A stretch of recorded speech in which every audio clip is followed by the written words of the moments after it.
The Prophet ﷺ said the following story. After he finished his salah in the masjid, he got on the pulpit and he said, "Everyone, stay seated where you prayed, stay seated." Then he said, "Do you know why I gathered you and wanted you to stay?" So they replied, "Allah and His Messenger know best," meaning they don't know why.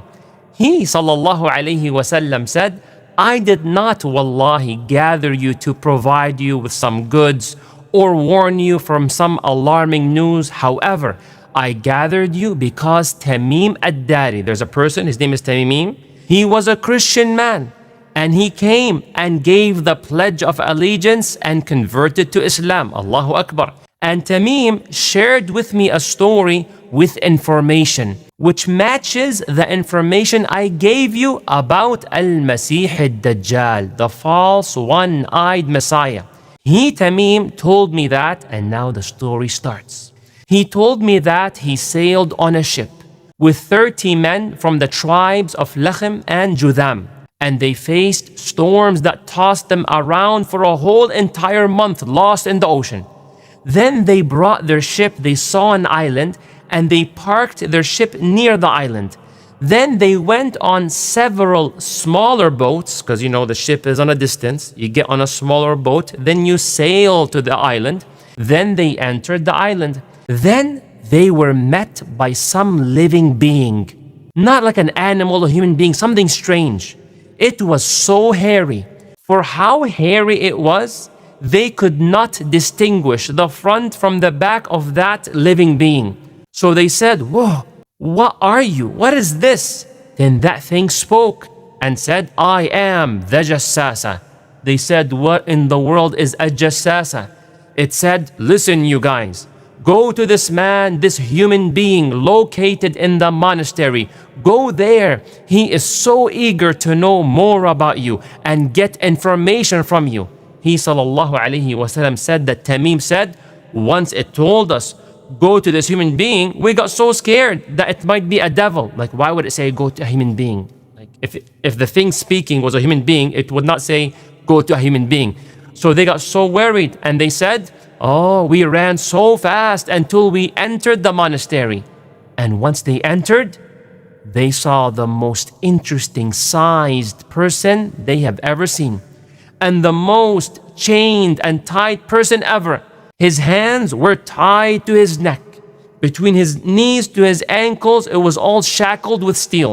So we said, "Oh, who are you?"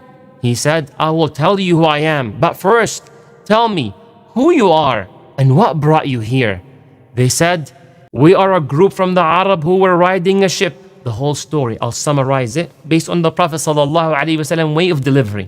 "And we experienced such waves in the sea, to the point that it kept tossing us around for a whole month. Then we arrived at this island of yours, and then we went on several smaller boats, and we entered the island. We were met by an animal. It was very hairy. We could not tell the front from the back. And we said, 'Whoa, who are you? What is this?' It said, 'I am the Jassasah.' We asked it, 'What's a Jassasah?' Then it told us, 'Listen, you guys, go to this man, the human being located in the monastery. He is so eager to know more about you and get information from you. So we rushed to you so fast, and we were scared of it, that it might be some sort of a devil.' So the man in the chain said, 'Tell me about the palm trees of Baisan.'"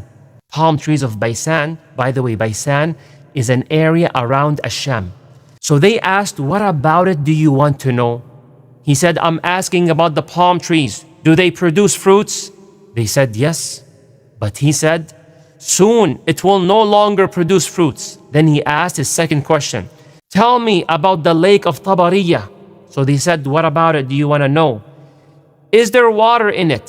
They said, "Yes, it has a lot of water." He said, "Soon its water will be gone and it will become dry."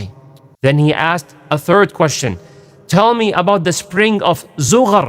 They said, "What about it do you want to know?"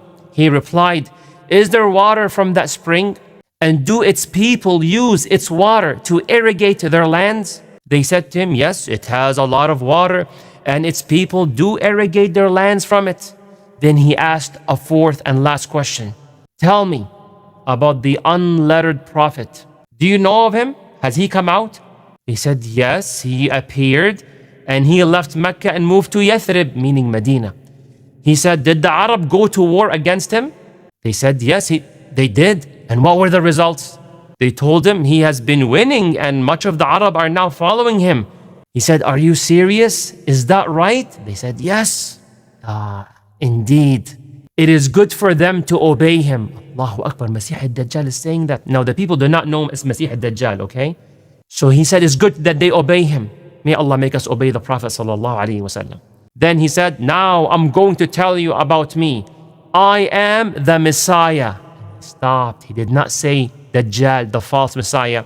He said, I am the Messiah. And very soon I'll be given permission to leave. If you wonder why I have my hand like this, because his hand were tied to his neck. May Allah protect us. And very soon I'll be given permission to leave. And I will leave.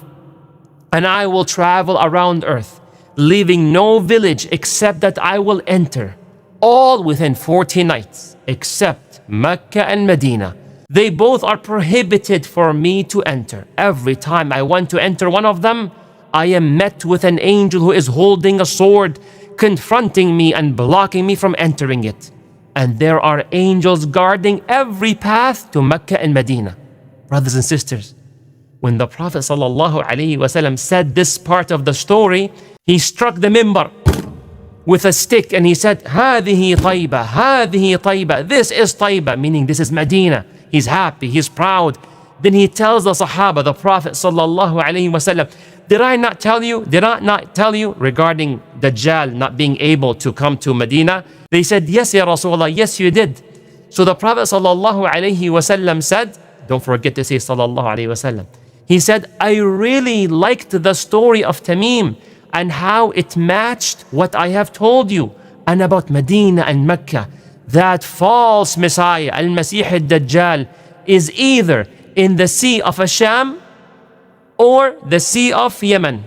While he was saying it, he said, no, he's in the east, he's in the east, he's in the east. And he gestured with his hand pointing to the east. Allahu Akbar. This was a story which is filled with lessons and reflections.